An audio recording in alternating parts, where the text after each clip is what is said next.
ओम शांति। समय की चेतावनी, कल की से पहले 3 महाविनाश। ये दिखने लगे तो समझो कि दुनिया का अंत निश्चित है। देखिए, आज जो आपको बताने जा रहे हैं ये कोई साधारण वीडियो नहीं है या कोई साधारण वाक्य नहीं है। ये वो सत्य है जिसे समय ने अब तक छिपा कर रखा। ये वो रहस्य है जिसे जान लेने के बाद मनुष्य पहले जैसा नहीं रह जाता। धरती कांप चुकी है, आकाश संकेत दे चुका है और काल स्वयं मौन होकर के सब देख रहा है। जो अभी हंस रहे हैं वही सबसे पहले रोएंगे, जो आज अंधे हैं वही कल चीखेंगे, क्योंकि कल की अवतार से पहले कुछ ऐसे विनाश आपको देखने सामने मिलेंगे जिनकी कल्पना मात्र से आत्मा कांप उठती है। इसलिए आज के इस वीडियो को अच्छे से देखना, समझना, क्योंकि हर शब्द के भीतर एक गहरा रहस्य छिपा हुआ है। आज के इस वीडियो में हम जानेंगे वो सत्य जिसे पुराणों में, संकेतों में कहा गया है और समय ने घटनाओं में लिख दिया गया है। कहा जाता है जब अधर्म अपनी चरम सीमा पर पहुंच जाता है तब भगवान सीधे प्रकट नहीं होते हैं, उससे पहले वे मनुष्य को स्वयं का असली रूप दिखाते हैं। और इस कलयुग का अंत भी ऐसे ही नहीं आ रहा है, उससे पहले हमारे सामने ही कुछ घटनाएं घटेंगी। 3 महाविनाश हमारे सामने होते हुए देखेंगे और ये विनाश दंड नहीं होंगे, ये चेतावनी होगी। पहला विनाश होगा इंसानियत का, दूसरा समाज का और तीसरा प्रकृति का। पहला महाविनाश आत्मिक यानी कि इंसानियत का, ये सबसे खतरनाक होता है क्योंकि इसमें कोई खून नहीं बहेगा, कोई युद्ध नहीं होगा इसमें, फिर भी मनुष्य भीतर से मर चुका होगा। जब मनुष्य के भीतर से भय समाप्त हो जाएगा, लज्जा समाप्त हो जाएगी और धर्म केवल दिखावे की वस्तु बन जाएगा। जब मंदिर जाने वाला भी अंदर से खाली होगा और पाप करने वाला निर्भय होगा। जब माता पिता संतान को संस्कार नहीं केवल सुविधा देंगे, जब गुरु ज्ञान नहीं केवल व्यापार करेंगे, और उस समय समझ लेना कि पहला महाविनाश चल रहा है। और अभी आप ये सारी चीज़ें प्रैक्टिकल में होते हुए देख रहे होंगे। ये कोई दुखी छुपी वाली बात नहीं है, प्रैक्टिकल बात आज आपको बता रहे हैं। याद रखना, जब मनुष्य सत्य को जानते हुए भी झूठ को चुनने लगे तब इंसानियत का विनाश हो जाता है, आत्मा का पतन आरंभ हो जाता है। आज देखो अन्याय को लोग मनोरंजन समझने लगे हैं, पाप को स्मार्टनेस कहा जाने लगा है, ब्रह्मचर्य का उपहास होता है और संयम को कमजोरी कहा जाता है। यही आत्मिक विनाश है और यही इंसानियत का विनाश है। इस विनाश में शरीर तो जीवित रहता है पर इंसानियत अंदर से मर जाती है। और जब पृथ्वी पर ऐसे लोगों की संख्या ज़्यादा बढ़ जाती है तब ईश्वर का हस्तक्षेप निश्चित हो जाता है। और दूसरा है विनाश है सामाजिक विनाश। ये वो समय होगा जब परिवार टूटेंगे, रिश्ते बोझ बनेंगे और मनुष्य का शत्रु बन जाएगा। भाई भाई से, पुत्र पिता से, पत्नी पति से युद्ध करेगी और विश्वास नाम की वस्तु इस धरती से लुप्त हो जाएगी। लोग सच बोलने से डरेंगे और झूठ बोलकर गर्व करेंगे। न्याय बिकेगा, सत्ता अंधी हो जाएगी और धन ही समझो कि भगवान बन जाएगा। एक ग्रंथों में भी लिखा है कि जब राजा रक्षक ना होकर भक्षक बन जाए, जब शासक प्रजा का नहीं केवल स्वयं का हित सोचे, तब समाज का विनाश निश्चित है। उस समय धर्म को राजनीति से कुचला जाएगा और अधर्म को नियमों से सजाया जाएगा। साधु बदनाम होंगे और पाखंडी पूजे जाएंगे। यही वही समय होगा जब सत्य बोलने वाला अकेला पड़ जाएगा। और तीसरा विनाश होगा प्राकृतिक, यानी कि ये सबसे बड़ा भयावह होगा, क्योंकि जब इंसानियत और समाज दोनों मर जाते हैं तब प्रकृति स्वयं न्याय करने उतरती है।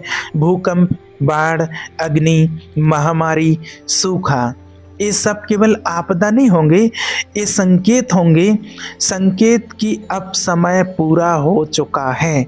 धरती का संतुलन बिगड़ेगा, ऋतुएं अपना नियम भूल जाएंगी, कहीं बिना मौसम बरसात होगी, कहीं वर्षा के बिना धरती फट जाएगी और समुद्र अपनी सीमा लांघेगा, पर्वत कांपेंगे और आकाश से ऐसी घटनाएं होंगी जिनकी भविष्यवाणी विज्ञान भी नहीं कर पाएगा। पुराणों में कहा गया है, जब गाय रोएगी, जब ब्राह्मण अपमानित होगा, जब स्त्री असुरक्षित होगी और जब बालक दिशाहीन होगा, तब समझ लेना कि अब समय परमात्मा के अवतरण का हो चुका है, क्योंकि ईश्वर इस धरती पर तब आते हैं जब सुधार की सारी संभावनाएं समाप्त हो जाती हैं।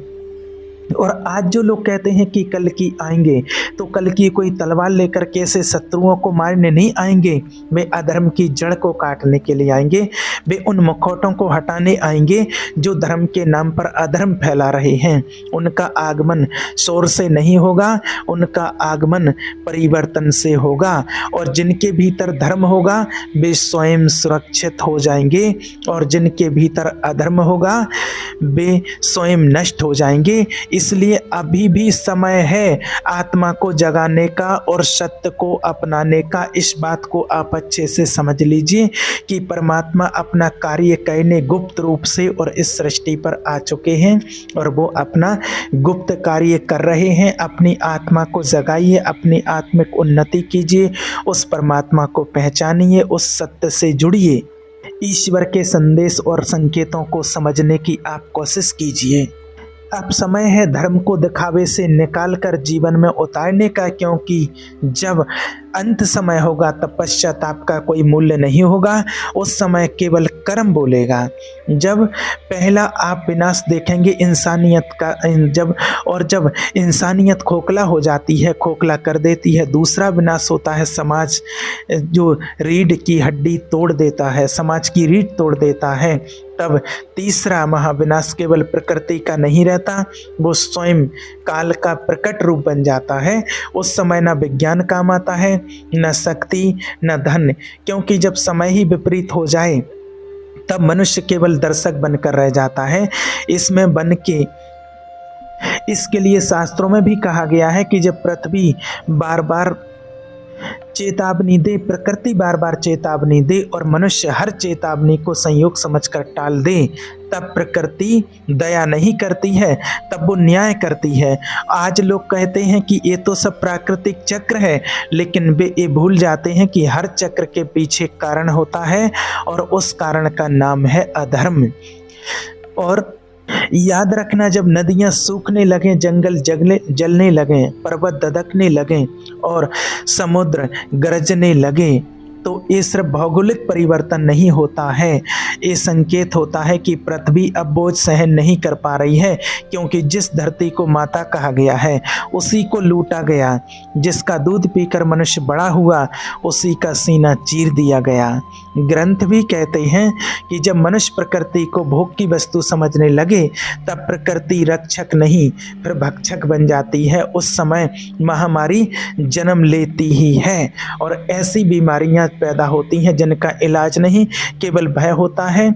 लोग एक दूसरे से दूरी बनाने लगते हैं, स्पर्श से डरने लगते हैं और मानव समाज अपने ही बनाए नियमों में कैद हो जाता है। लोग मानव समाज नहीं, ये वही समय होता है जब मृत्यु अचानक और चुपचाप आती है। ना उम्र देखती है, ना धर्म, ना जाति, केवल कर्म देखती है। और यही तीसरे विनाश का सबसे बड़ा सत्य है, कर्म का तुरंत फल। लेकिन याद रखना, ये तीनों प्रक्रियाएं, तीनों विनाश एक साथ नहीं होते हैं, ये अलग अलग चलते हैं। जैसे शरीर, मन और आत्मा जुड़े होते हैं।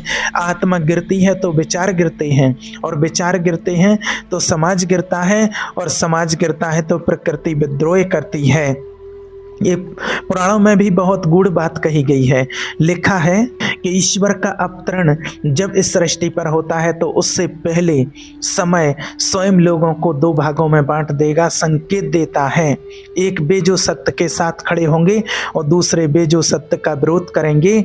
और यही विभाजन सबसे भयानक होगा, क्योंकि उस समय शत्रु बाहर नहीं होगा, वो घर के भीतर ही होगा। वो मित्र के रूप में होगा, वो गुरु के वेश में भी हो सकता है, वो धर्म की भाषा बोलेगा, लेकिन उसके कर्म अधर्म से भरे होंगे।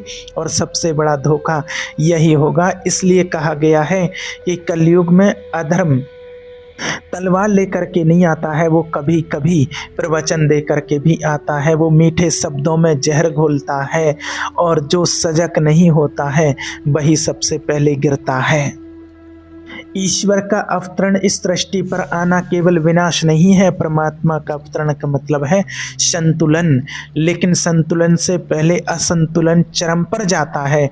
अंधकार इतना गहरा हो जाता है कि प्रकाश का आगमन अपरिहार्य हो जाता है। जब अत्याचार सामान्य लगने लगे, जब पाप पर ताली बजे, जब साधु उपहास का पात्र बने और जब असुर आदर्श कहलाने लगे, तब समझ लेना कि समय अंतिम मोड़ पर पहुंच चुका है। उस समय बहुत लोग पूछेंगे भगवान अब तक क्यों नहीं आए, लेकिन वे ये नहीं समझ पाएंगे कि हमने अब तक ईश्वर को खोजा क्यों नहीं, उस परमात्मा को हमने पहचाना क्यों नहीं। जब वो समझेंगे कि परमात्मा तो बहुत समय पहले आ चुके थे लेकिन हम उनसे दूर रहे, तो उनकी आंखों में पश्चाताप के आंसुओं के सिवाय और कुछ नहीं होंगे और वो यही कहेंगे कि हमने अब तक क्या किया जो परमात्मा को नहीं पहचाना। याद रखना, भगवान तब नहीं आते हैं जब आप पुकारते हो, भगवान तो तब आते हैं जब समय पुकारता है, और समय तभी पुकारता है जब पृथ्वी करह उठती है, जब आकाश मौन हो जाता है और जब धर्म अंतिम सांस ले रहा होता है। ईश्वर का आगमन कोई ढोल लंगाड़े से नहीं पहचाना जाता है, कोई आवाज करते हुए नहीं आते हैं। भगवान का आगमन पहचाना जाता है अधर्म के अत्याचार से, और वो पहचाना जाता है झूठ के बेनकाब से। भगवान का आगमन पहचाना जाता है डर के खत्म होने से। उस समय बहुत लोग कहेंगे कि हमने तो सोचा था सब ऐसा ही चलता रहेगा, लेकिन युग कभी ऐसे ही नहीं चलते हैं। हर एक परिवर्तनशील युग होता है और हर युग अपने अंदर एक न्याय लाता है अंत में। जो आज इस सत्य को सुन रहे हैं वो ये ना सोचें कि किसी और के लिए है, ये उसी के लिए है जो स्वयं को निर्दोष समझता है। क्योंकि कलयुग का सबसे बड़ा पाप यही है, लोग कहते हैं मैं तो सही हूँ, और यही भ्रम सबसे पहले टूटेगा। अब वो समय आता है जहाँ चेतावनी समाप्त हो जाती है और परिणाम बोलने लगते हैं। क्योंकि जब तीनों विनाश अपनी चरम सीमा पर पहुंच जाते हैं, तब संसार के पास कोई प्रश्न शेष नहीं रहता है, केवल उत्तर चलता है, केवल उत्तर बचता है, और उस उत्तर का नाम है परिवर्तन। उस समय मनुष्य को सबसे अधिक भय किसी युद्ध से नहीं होगा, भय होगा स्वयं से। क्योंकि जब वो पीछे मुड़कर देखेगा तब उसे समझ आएगा कि विनाश किसी एक दिन नहीं आया था, वो तो रोज आया था। हर उस दिन जब सत्य को टाला गया, हर उस दिन जब गलत को सहमति दी गई, हर उस दिन जब धर्म को सुविधा के अनुसार मोड़ा गया। और याद रखना, अंत में सबसे भयानक दृश्य ये होगा कि लोग पाप करते समय भी स्वयं को धार्मिक समझेंगे। वे कहेंगे कि हम तो किसी का बुरा नहीं कर रहे, लेकिन वो ये नहीं समझेंगे कि चुप रहकर अन्याय देखना भी पाप है, अधर्म के साथ खड़ा ना होना भी अधर्म है। और उस समय बहुत से लोग भगवान को दोष देंगे, कहेंगे अगर भगवान होते तो ऐसा क्यों होता। लेकिन सत्य ये है कि भगवान तब मौन हो जाते हैं। ऐसे समय पर मनुष्य को भी स्वयं बोलना चाहिए, और भगवान तो तब बोलते हैं जब मनुष्य पूरी तरह से चुप हो जाता है। और वो ही अंत का समय होगा जब न्याय को किसी गवाह की आवश्यकता नहीं होगी, क्योंकि अधर्म स्वयं स्वीकार कर लेगा कि अब उसका अंत निकट है। उस समय असुर छिपेंगे, पाखंडी डरेंगे और झूठ अपने ही भार से टूट जाएगा। ये ग्रंथों में भी लिखा गया है कि ईश्वर जब आते हैं तो वो सिर्फ शरीर को बदलने नहीं आते हैं, वो युग की चेतना को बदल देंगे। जो बचेंगे वो इसलिए नहीं बचेंगे कि वे शक्तिशाली थे, वे इसलिए बचेंगे क्योंकि वे धर्म के साथ खड़े थे, चाहे अकेले ही क्यों ना खड़े हों। उस समय ना जाति बचेगी, ना पद, ना पहचान, केवल कर्म बचेगा, और कर्म ही तय करेगा कि कौन प्रकाश में जाएगा और कौन अंधकार में विलीन हो जाएगा। इसलिए ये मत सोचो कि ये सिर्फ कोई कथा है, नहीं, ये भविष्य की तैयारी हो रही है। हर उस निर्णय में जो आप लेते हो, हर उस समझौते में जो आप सत्य के साथ करते हो, क्योंकि याद रखना ईश्वर के अवतरण से पहले दुनिया नहीं बदलती है। दुनिया बदलने से पहले मनुष्य का पर्दाफाश होगा।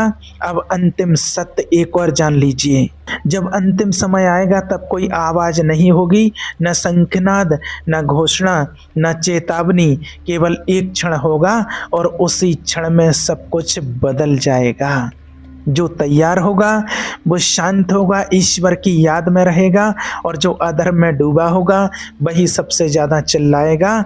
और तब लोग कहेंगे, काश हमने पहले ही सुन लिया होता ईश्वर का ये संदेश, ईश्वर की पुकार, और ईश्वर को पहले ही पहचान लिया होता। काश हमने समय रहते समझ लिया होता।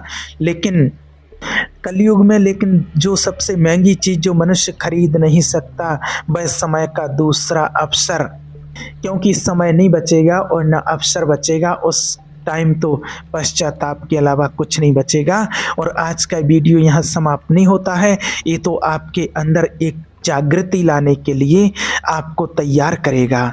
और अभी भी समय में है, अभी भी आप पहचान सकते हैं और ईश्वर के बनाए हुए बताए हुए सत्य मार्ग पर चल करके अपने कर्मों को श्रेष्ठ बना करके और अपने जीवन को श्रेष्ठ इस जन्म के लिए और आने वाले भविष्य के लिए भी बना सकते हैं। ये आपके हाथ में है। ठीक है। ओम शांति।